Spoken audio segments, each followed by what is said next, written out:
Kita sa umagang ito. Sabi nila na hindi namin sila nabigyan ng income tax return. Ito ayan ayan. Klaro po yan. Sarangani Representative Manny Pacquiao, ipinakita ang US Non-Resident Alien Income Tax Return para sa taong 2008 at 2009 na pareho raw sa isinumiti niya sa BIR. BIR, nanindigang walang natatanggap na dokumento mula kay Pacman. Paano ka lang wag maningil ng buwis sa mga lugar na nasalanta ng bagyong Yolanda sa susunod na 2 taon, isinusulong sa Senado. Pero ayon sa BIR, di na ito kailangan. Ukay-Ukay Store sa Cubao, Quezon City, nasunog. At Casey Montero, nagkwento tungkol sa paligsahan nila ng girlfriend na si Rian Ramos. Huwag mahuli, tutok na sa unang balita. Magandang umaga mga kapuso, maghaharap po ang kampo ni Sarangani Congressman Manny Pacquiao at ang mga abogado ng BIR sa susunod na linggo sa Court of Tax Appeals. Kaugnay ito ng hiling ng kampo ni Pacman na bawiin ang garnishment sa kanyang mga bank account. Kahapon nagpakita ng dokumento ang pambansang kamao para patunayang wala siyang tinatakasang buwis. Pero giit ng BIR, wala pa silang natatanggap na dokumento. Narito ang report.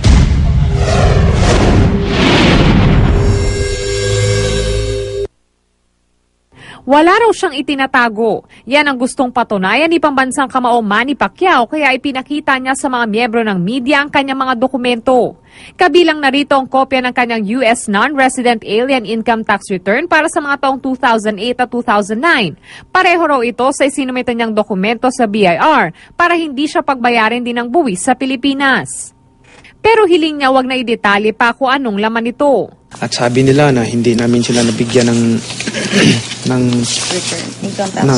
income tax return. Ito ayan ayan. Klaro po yan. Hindi naman siguro ako magsisinungaling na nagagawa ako na nagbigay ako sa kanila. Ito yun.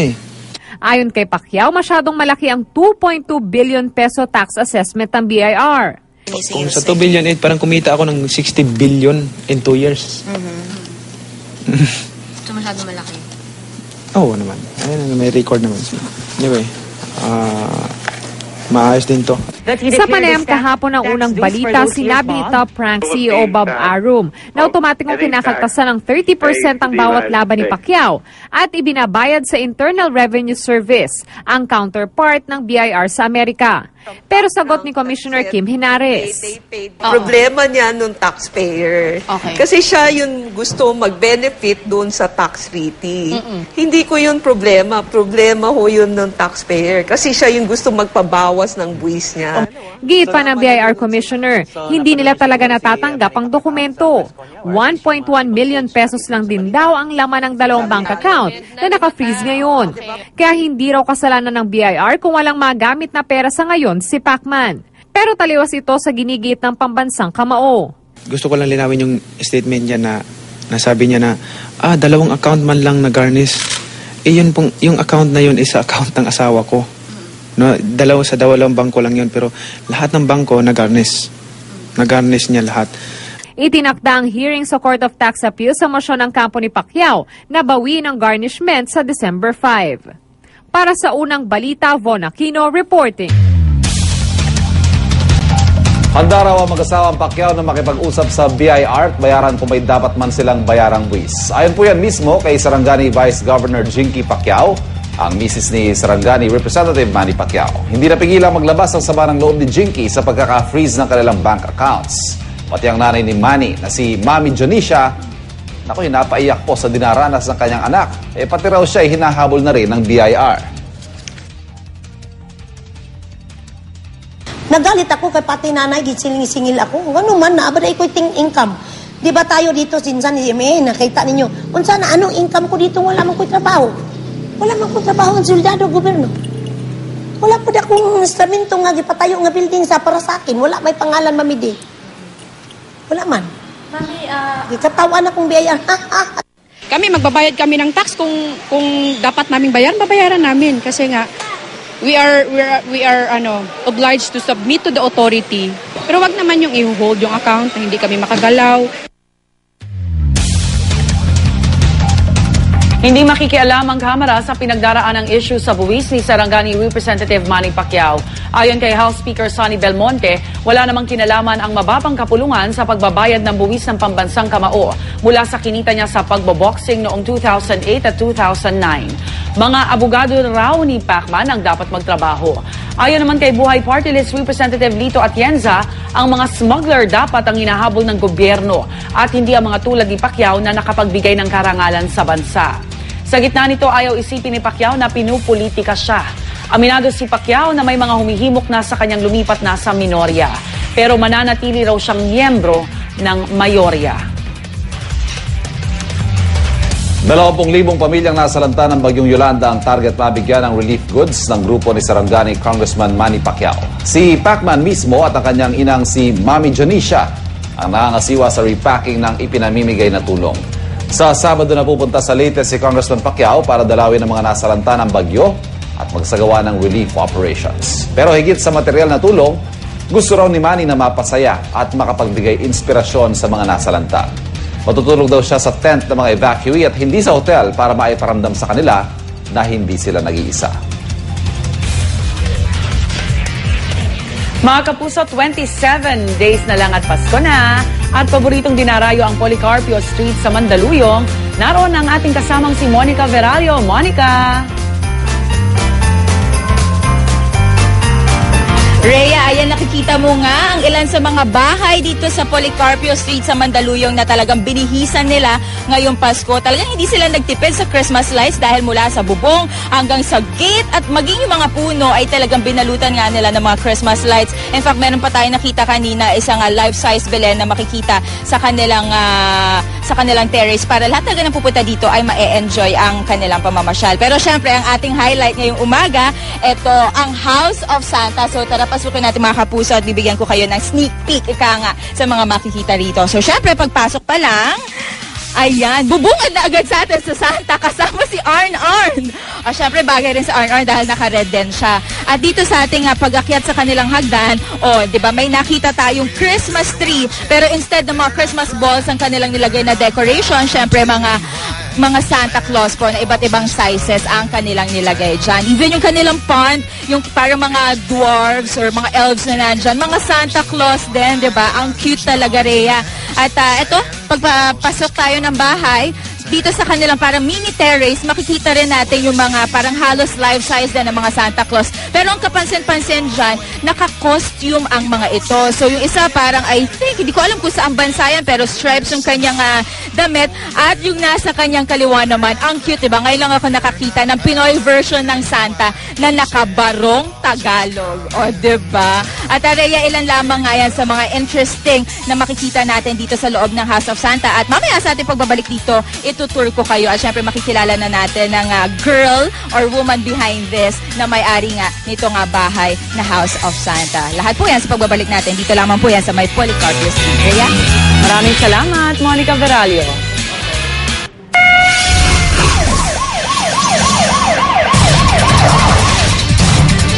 Mga kapuso, mag-ingat sa sunog lalo pat papalapit na ang Pasko at Bagong Taon. Sa Quezon City, napabaya ang kasangkapan ang posibleng dahilan ng pagkasunog ng isang ukay-ukay store. Narito ang unang ronda ni Oscar Oida.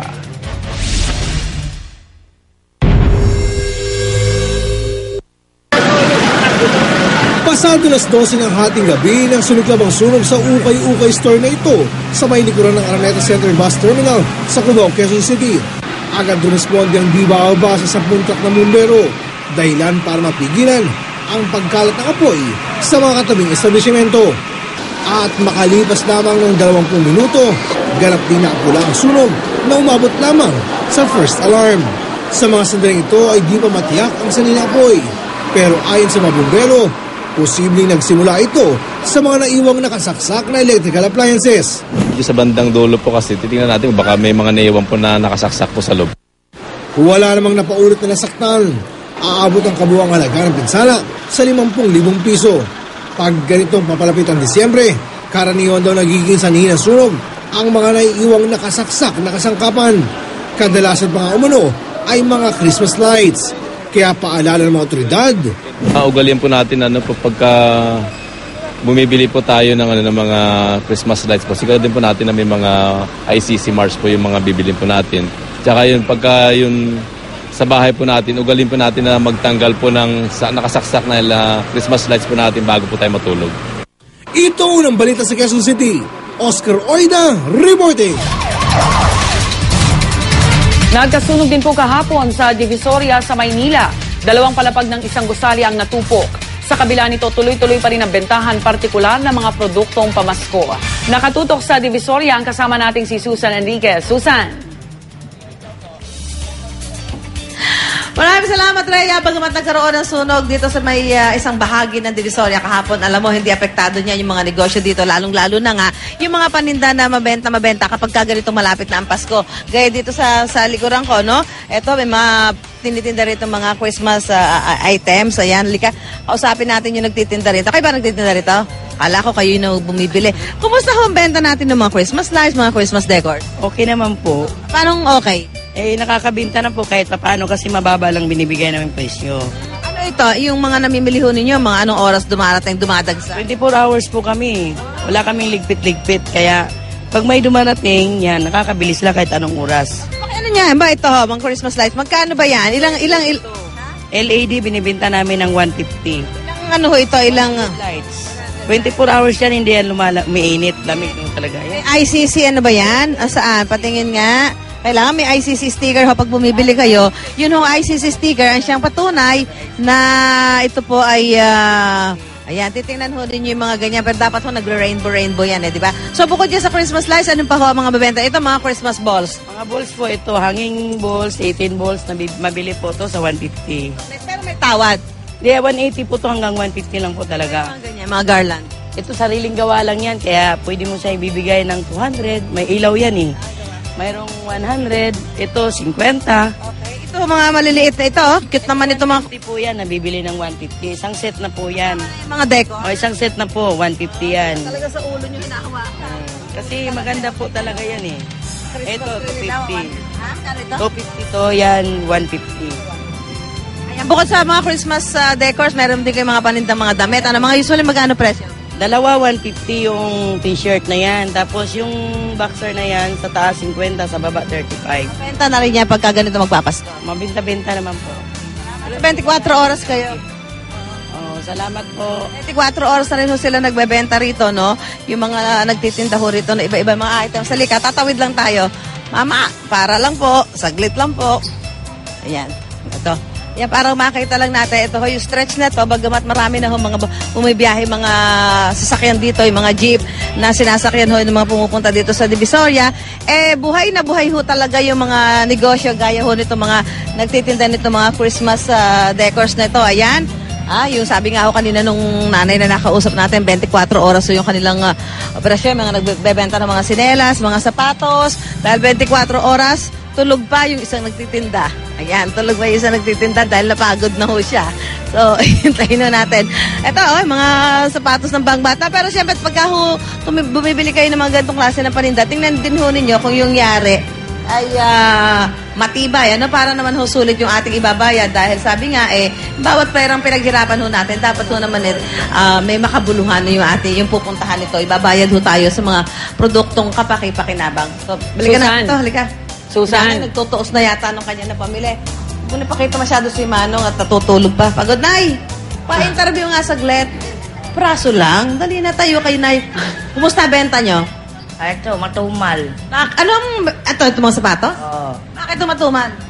Walang bumibili. Walang Dahil sa tao, wala naman masyadong bumibili talaga Pero hindi pa naman wala pang Disyembre Sa tingin lalakas pa naman yan. Lalakas pa naman, kaya wala lang ngayon. Kasi sa nangyayari sa amin dito, yung namin, malaki ang bayad namin. Gano'n. Pero sa tingin ho, hindi kayo nawawalan ng pag-asa? Wala, hindi naman ho. Okay. So siguro ho, dahil yung ibang, salamat Nay ha, yung ibang mga paninda, hindi pa masyado mabenta, gaya nitong mga sapatos, dahil medyo wala pa naman hong Disyembre. So, ang mga mabenta pa lang ngayon, yung mga Christmas decors, dahil yung mga bahay-bahay, naglalagay na ho sila ng mga pandekorasyon sa kanilang mga tahanan para magkaroon naman ho ng tunay na spirit ng Christmas. Kahit pa nga, nagkaroon ho tayo ng mga kalamidad, ano, Susan. si tatay ho, tulog pa rin, para makausap sana natin, ano, kumusta yung Susan! Yes! Yee! Ayan. Susan, kamusta naman ang lagay ng trapiko dyan kung balak ng mga kababayan natin na pumunta ng ganito kaaga? Di ba yan yung area na kinlear ng local government ng Maynila? Alam mo, itong Divisoria, no, kumpara ng mga nakalipas na panahon, talagang hindi ka makakapasok yung mga sasakyan dito, maiinip ka. Pero ngayon, kahit pa paano, in fairness, ayan, no, nakita naman natin yung mga sasakyan, no, yung mga jeep, umuusad naman yan. Nakakapasok na yung mga sasakyan dito kasi alam mo, mahigpit yung patakaran ngayon dito talaga nitong pamahalang lungsod ng Manila. Yung mga vendor, dapat hindi talaga nila i-occupy itong buong kalsada. Unlike before, nakakapunta ka din dito, no?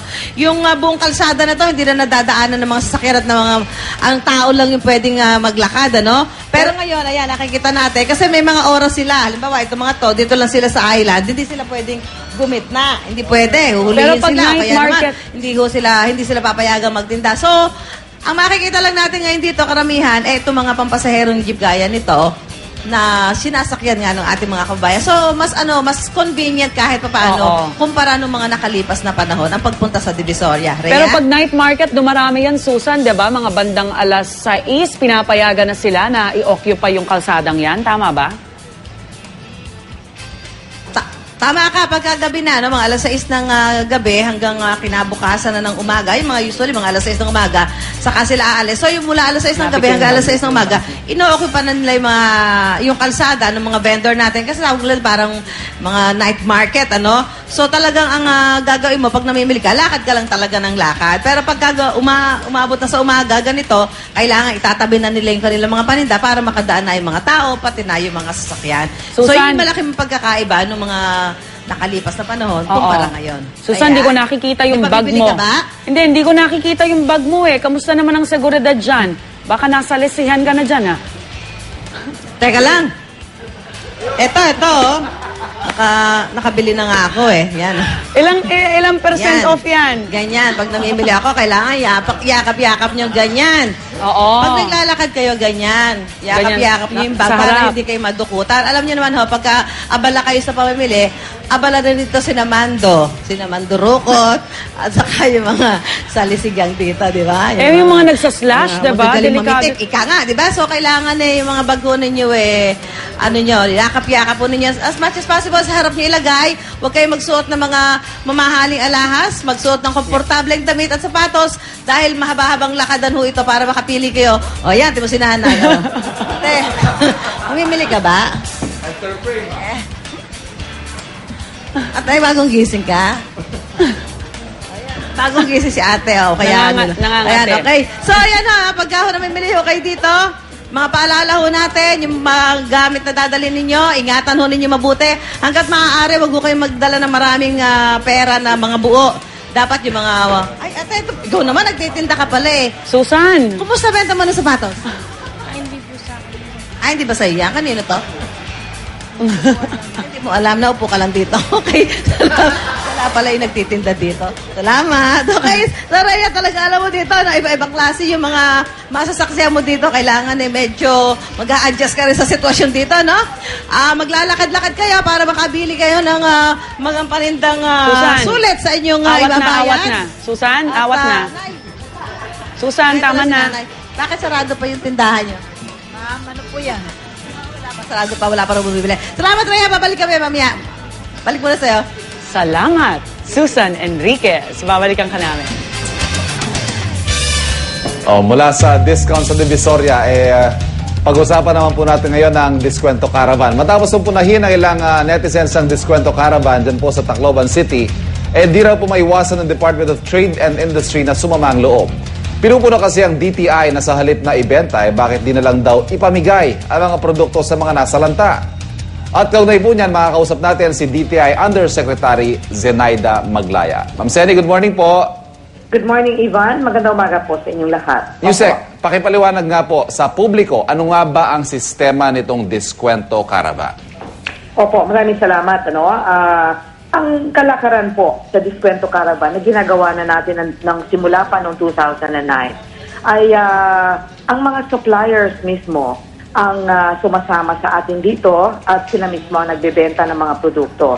Wala pong pagmamayari ang DTI sa anumang mga items o bagay na binibenta sa Diskwento Caravan. At ito'y binibenta at 10 to 50% discount. Manufacturer's price po. Minsan ito, wholesale price naman minsan ang ginagamit na batayan at binibenta sa publiko. Ngayon, Ano-ano ang produkto ito, Yusek? kadalasan po, gatas, mga processed goods, Aha. kape po, tinapay, pati ho, mantika, sabon, bigas, Opo. itlog. At kahapon sa Tacloban, nagdala na po tayo ng construction material. Mhm. So, kasama na ho ito sa nagbinibenta. Sinama ho natin ang Puyat Steel. Sila po ang nagbenta ng mga GI sheets sa Tacloban kahapon. Opo. Nabanggit nyo na po yung discount, 10 to 50%, ano? Opo. So what exactly ang role po ng DTI dito sa Diskwento Caravan? You merely facilitate, parang pumapagitna lamang po kayo, tama po ba yun? Opo, unang-una, kami po ang nag-identify ng mga lugar kung saan pwede na ho mag-Diskwento Caravan. Ito po yung mga lugar na alam po nating naghahanap na ang mga tao ng mga pangunahing bilihin, pwedeng bilihin. Dahil hindi na po sila, kumbaga, nakalampas na po sila sa relief status, no? Kaya yun ho ang una naming hinahanap, mga lugar na pwede na hong magdala ng goods ang mga suppliers para ibenta. Pangalawa po yung security. Kami ho ang nagpa-facilitate dahil ito hong nangyari sa Tacloban ay medyo natakot ho ang ating mga suppliers na magdala at mag-replenish ng stock kung wala hong security. So yan ho ang ating trabaho. Inaayos ho yung lugar na paglalagyan mismo ng caravan, saan sila magbebenta, yung security or escort na manggagaling mula sa Ormoc or Hilongos all the way to Tacloban. At hindi lamang yon, pati ho yung pag-identify din po at pag-a-announce sa publiko na merong Diskwento Caravan na darating. Okay, so having said that, hindi nyo talaga pwedeng ipamigay tulad ng ibang iminumungkahi yung mga produktong yan. Opo, yun naman po ang pamimigay ho ng mga basic goods o relief ay gawa naman po ng DSWD. Ito naman ho ay ginagawa natin sa tulong ng maraming mga suppliers na sumasama sa caravan para naman ho doon sa mga meron na hong kayang bumili ng mga basic goods. Okay, para po sa Eastern Visayas, pwede po bang ibanggitin natin, identify natin saan-saan magkakaroon ng Diskwento Caravan at hanggang kailan po ito? Opo, naggaling na ho tayo sa Ormoc, Calbayog, Catbalogan, Baybay, Maasin, pati po sa Tacloban 2 beses na. Susunod po natin ang Eastern Samar. Kung hindi po Borongan, baka sa Giwan po. But tentatively po sa December 2 gagawin ito. Pero we will make the announcements as soon as maayos o maikasaho natin itong mga schedule ng Diskwento Caravan. Opo. Yusek, maraming salamat. Magandang umaga po sa inyo. Thank you very much at magandang umaga rin po. Si DTI Undersecretary Zenaida Maglaya.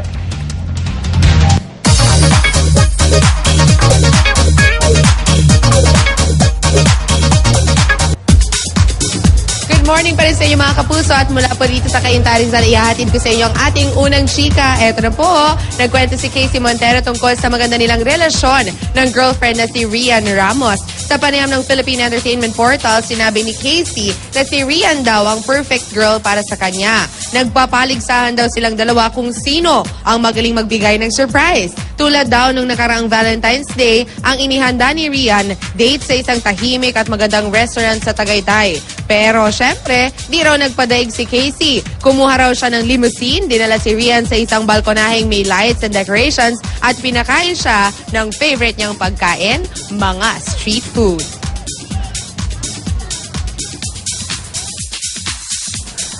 Isang bata nasawi matapos makulong sa nasusunog nilang bahay sa Camarines Sur.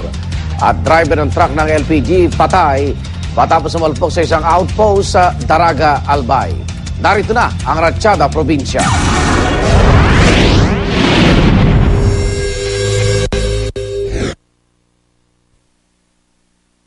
Sa Sa tindi ng pagkakaipit, hindi na nagawang maisalba ang driver na ito matapos bumangga ang truck ng LPG sa barangay outpost sa Daraga, Albay. Sa lakas ng impact agad nasawi ang driver. Sugatan naman ang 3 niyang pahinante at 2 tao na nasa loob ng outpost nang mangyaring aksidente.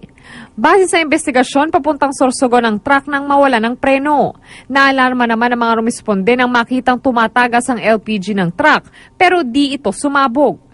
Nagpapagaling ngayon sa ospital ang mga sugatan. Mga abot, baga na lang ang natira sa bahay na ito matapos masunog sa barangay Kamuning, Calabanga, Camarines Sur. Pero ang higit na ikinalulungkot ng pamilyang nakatira, ang pagpanaw ng bunsong anak matapos hindi makalabas ng bahay. Ang kapatid ng biktima nagtamo ng lapnos sa mukha bago nailigtas. Ayon sa ina nila, posibleng ang ginamit nilang gasera ang pinagmulan ng sunog. Patay na nang matagpuan ng isang 9 na taong gulang na lalaki sa barangay Marinig, Cabuyao City matapos malunod sa lawa. Ayon sa ilang saksi, namamasyal sa fishing port ang bata kasama ang 2 pang kaibigan noong Martes. Habang nakatayo sa gilid ng pier, nahampas siya ng alon at natangay. Agad nagsagawa ng rescue operation ng lokal na barangay, pero huli na nang matagpuan ng bata. Para sa unang balita, Von Aquino reporting.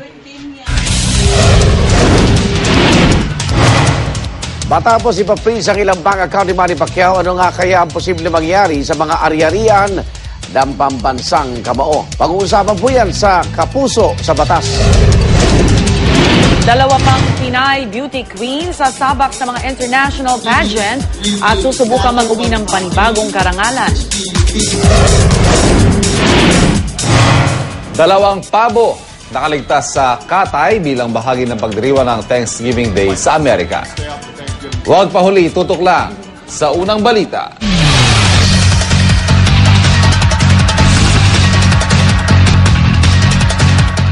Nagbabalik po unang balita mga igan, sinusulong ni Senador J.B. Ejercito ang 2 taon na tax-free sa mga lugar na nasalanta ng super bagyong Yolanda.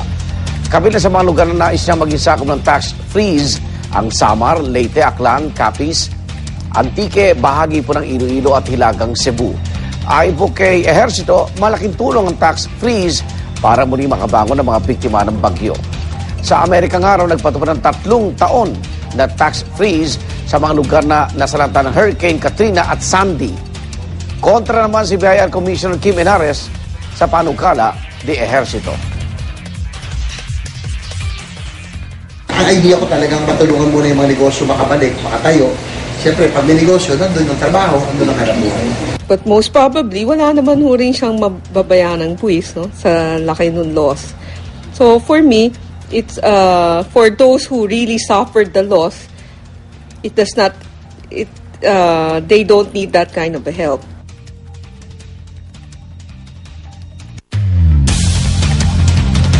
Sa balitang abroad, nag-collapse ang isang construction crane at nabagsakan nito ang inaayos na bahagi ng isang stadium sa Sao Paulo, Brazil. 3 ang namatay sa insidenteng nangyari sa Corinthians Stadium kung saan pa naman gagawin ang opening match ng 2014 World Cup.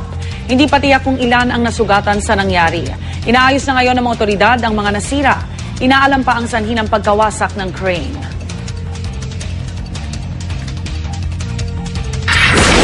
Amazing balita!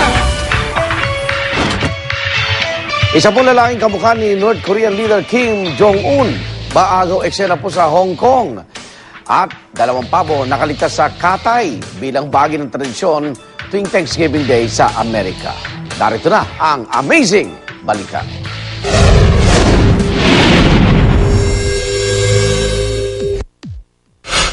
Dalawang maswerteng turkey ang nakaligtas sa Katayan at Bugon sa pagdiriwang ng Thanksgiving Day sa Amerika. Sila sina Popcorn at Caramel na binigyan ng pardon ni US President Barack Obama. Kapwa 5 buwang gulang ang dalawa at may bigat na mahigit 17 kilo bawat isa. Binati rin ni Obama ng Happy Thanksgiving ang kanyang mga kababayan at nagpasalamat sa mga sundalong Amerikano na nagseserbisyo sa kanilang bansa. Ipasusubasta sa London ang tinaguriang fairy tale dress ni Princess Diana. Nabili ito ni Lady Di sa isang Red Cross auction noong 1980s. Gawa ito sa organza at satin at may gold panels at disenyong rhinestones at pearls. Inaasahang aabot ang presyo nito sa 80,000 pounds o katumbas ng 5.6 million pesos.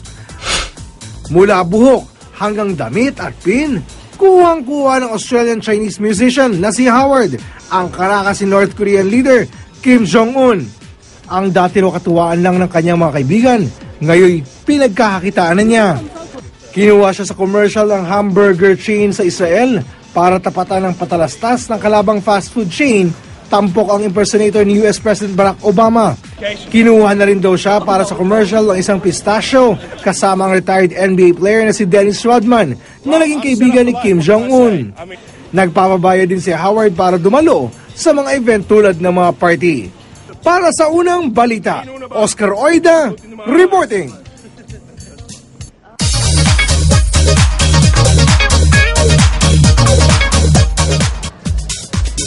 I'm back at mga kapuso, chika na po ulit tayo. Huwag niyo pong palalampasin ang nalalapit na pagwawakas ng GMA Afternoon Prime Series na Pyra. Bukas na po yan at yan po ang kauna-unang serye na pinagbidahan ng Protégé winners sa sina Jeric Gonzalez at Thea Tolentino. Sa panayam ng pep.ph, umaasa si Jeric na mabibigyan ng panibagong project ng Kapuso Network. Lalo pat na ipakita naman daw niya ang kanyang talento sa pag-arte. Laking pasasalamat naman ni Jeric sa lahat ng sumuporta sa Pyra.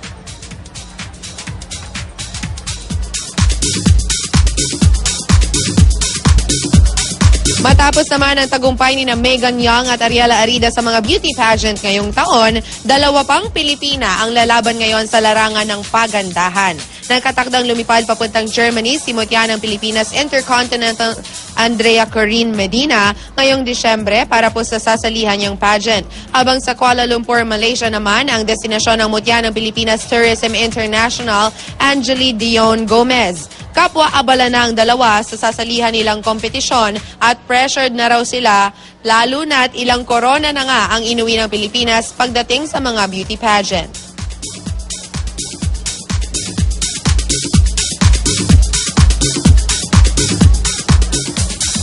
Samantala, napakarami naman pong kapuso natin sa AR na Ilocano ang nakisaya sa Kapuso Night sa Santa Catalina, Ilocos Sur. Jam-packed ang covered court na pinagdausan ng event at game na sumali sa iba't ibang games ang Kapuso fans. Lalo pang sumaya nang lumabas ang Kapuso star na sina Rich Asuncion at Max Collins para kumanta. Naghiyawan naman ang mga babae nang lumabas para kumanta ang Kapuso honk na si Mike Tan. Ang Kapuso Night ay bahagi po ng pagdiriwang nilang Larga Festival.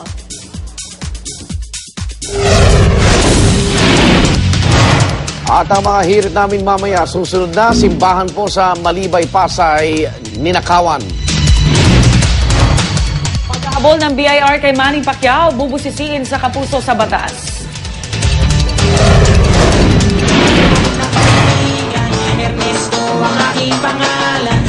At rapper na si Glock 9, ibibida ang kanyang bagong hit single, ang kanyang live performance. At iba pang balita at gimmick, abangan sa pagpapatuloy ng unang hirit.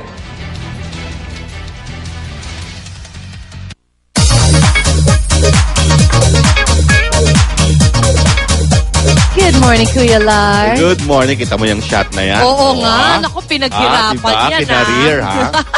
At pasadaanan natin ang mga nakalap naming Instagram updates mula sa inyong mga paboritong celebrities. Unang-unang papagood vibes, ang Guillaume video ni Aling Maliit, Riza May Dizon. Patingin! Oo, diba? Ayan, patok na patok ang video niya dahil umabot sa mayigit 5,000 ang mga nag-like. O, diba? Agad-agad. Ito naman si Aling Maliit, oh. Correct. Cute! At kinilig naman ang followers ni Kylie Padilla dahil sa pinost niyang picture habang kinikiss ng boyfriend niya, si Aljur Abrenica. Wow! Cute! Diba? Tsaka parang bihira yan na nagpapakita sila ng ano, diba? Oo. Ang sabi pa niya sa caption, step Vice step. Ano kaya ang next step, Oo. Kuya Lar? Sa lips. Ay! Gusto kay ayaw ni Robin yan, Kuya Lar. At ito, magustuhan kaya ito na nagbe-birthday ngayon na si Jury Tinga. Happy birthday, Happy Ate Jury, birthday. for Tita Marian. Si Tom Rodriguez naman nag-post ng picture ng kanyang bena si Dennis Trillo habang nakatayo sa mural ni Bob Marley. Tinawag pa ni Tom si Dennis na Beb Marley. Witty ka, Tom, ha? Galing. Okay. Cool. Ito naman si Enzo Pineda, nag-post ng screen capture ng video ng isang sports reality show kung saan nakasparring ni pambansang kamao Manny Pacquiao ang Brazilian supermodel na si Adriana Lima. Ayan. Nasa yung sparring? Oo nga eh. Parang nakatungo lang silang dalawa. Ito naman, Kuya Lar, talaga papalapit na ang Pasko. Oo. At syempre, isa sa senyales niyan, yung dumarami nagtitinda ng mga bibingka at kakanin. Ang sarap. Kaya naman dumayo tayo sa Cainta Rizal kung saan ginagawa ngayon ang kauna-unahang Kakanin Festival. Hahanapin din natin ang bidang-bidang bibingka roon. Ano ba itong bidang bibingka? Good morning, Tony Pet and Luan. Yum! Hi, Tony Pet! Eto na! Eto na, live na live mula sa Cainta, ang ating Kakanin Festival. Kaway-kaway mga estudyante! Yeah! Oh, by the way guys, mga classmates ko, yan. Okay, gusto nyo na ba malaman kung sino ang ating mga tatangalin kauna-una ang mga winners ng ating Kakanin Festival? Blue team ba? Red team ba? Yellow team ba? Eto na! Malalaman natin. Sino sa palagay nyo? Blue team, red team o yellow team? Blue team! Blue team! Team! Pero hindi na ba dito yung kulay ng flag mo? Alright! Ang bilis magbago ng isip ha. Malalaman natin. Luan, my friend! Go for it! Kain ka kami! Eto na ang ating red team. Siyempre, hindi lang sa kakanin sila magpapaligtahan sila sa cheering. Umpisa na natin ang red team, ang kanilang leader, si Janet Buna. Go, guys! La! Sis Bumba! Eto binibig-bibing ka! May pandan! Kaya malamdam! Tara, let's go! Ating tikman! Yay! Thank you, red team. Ngayon naman, ang blue team, Rene Canillo. Kailangan galingan nyo, guys! Pep! Akala niya dindong dates to? Mali kayo! Si Rene Canillo to ang gumawa ng bibingkang galapong na may munggong. Try nyo, masarap ito. Aba, lumulok pa at hindi dyan nagtatapos yan. Meron pa tayo yellow team. Ha? May flag pa kayo, ha? Tingnan natin kung may powers ang flag nyo. Go! Bidang-bida ang bibingka ko! Pinaghalong suman adobo ang sangkap nito! Break it, oh ha! Ako na ang panalo! Break it down, Oh, ay, sandali. Oh, bakit sinusugod nyo? Hindi pa tayo dyan natatapos. Tony Pet, halika dito. Matapos sila magbaliktahan sa cheering, mamaya dito naman sa mga kakanin. Oh, nakita mo yung mga kakanin na yan. Ito talaga, sikat na sikat ang Cainta sa kanilang kakanin. As a matter of fact, isa sa mga bibili ng mga kamag-anak natin, di ba? Yung mga kakanin na yan, umaabot pa yan sa states, sa iba't mga bansa. Ito, very simple lang yan. Gata, galapong. Ang sarap. Sila, pero dahil nandito ako, walang ibang aabutan to, kundi dito lang. wala na sila aabutan dito, kundi yung kahon na lang. Okay, mamaya magbabalik pa po kami dito para sa ating pinakamasarap, pinakamalakas ang appeal na kakanin sa bidang-bidang bibingka. Diyan na kayo, babalik pa ang Unang Hirit! Unang Hirit! Happy Fiesta, Cainta!